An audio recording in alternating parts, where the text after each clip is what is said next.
As Black History Month wraps up, our next feature focuses on some local memorabilia that was donated to Brock University from Rick Bell. He was a direct descendant of the freedom seekers who came to Canada to escape slavery. We visited the archives and special collections at Brock to find out more. This is the reading room to the archives and special collections at Brock University, and this is where all the good research is done by our students and faculty here, as well as the people in the community who's interested in the history that we store here. And then next to us is our workstation and where we keep the university records. So we also are the archives for the Brock University institution. And then we have the book collection, and then we have the archival collection. What would be in the archival collection? These are the primary source materials, so letters, diaries, photographs, one-of-a-kind things. So if any of those archival materials get destroyed or are lost, thrown out, they're gone forever. The book collection, usually when you have a run of a book, you're starting at 100 and going up to 10,000. So you can obviously replace those if they go damaged or destroyed. But with archives, it's just one of, and that's why we have all these special environment and security to make sure these things are safe forever. Can you quantify the amount of records that you have here? I just had to measure it last month. So we have 1.1 kilometers of archival records up here, plus over 17,000 books, mostly about Niagara. This month is Black History Month, and that's one of the reasons why we are here. What kind of history do you have that shows how the early black settlers and settlers through the early 1900s lived in this community?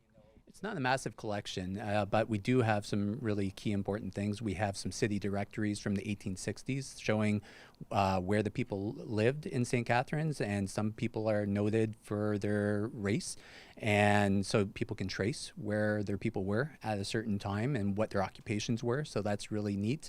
And then we have the history books that have been written about it over the years, and then in 2011, local resident Rick Bell donated his family records to us, and he descended from people who were freed slaves from the southern United States, and they moved up here to St. Catharines because this was a thriving community for slaves as well as freedom seekers and all sorts. We're all familiar with Harriet Tubman's efforts to help freedom seekers come up here into the Niagara area. Do you have a lot of records on that? We have many books about Harriet Tubman up here. The records that show where she lives when she was living in downtown St. Catharines, they're actually at the St. Catharines Museum in the tax assessment rolls and collector's rolls. There is proof that she was here in St. Catharines for about 8 or 9 years. Raises a good question. Do you communicate with the St. Catharines Museum about what each has and how you can, I guess, best not display, but archive the materials that you have?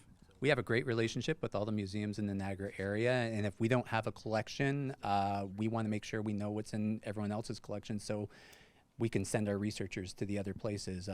Our thing is we're just happy that it's protected and secured somewhere, and we're happy to share our resources with the museums and other historical societies and other organizations like that. I'm going to ask you a question, and hopefully it doesn't offend anybody, but what is the difference between an archivist and a librarian? What do you do that's similar, and what do you do that's different? That's a very fair question. So librarians, they're really good at getting those secondary source resources, articles, journals, books that are published. But archivists really work with that primary source material, that one-of-a-kind thing. So we have to pay a lot more attention to the environmental conditions and making sure these records last hundreds of years. Because again, these are one-of-a-kind things, and if they're gone, they're gone. The Brock Archives are a treasure trove of Niagara's fascinating history, and they're located on the 10th floor of the Schmoen Tower.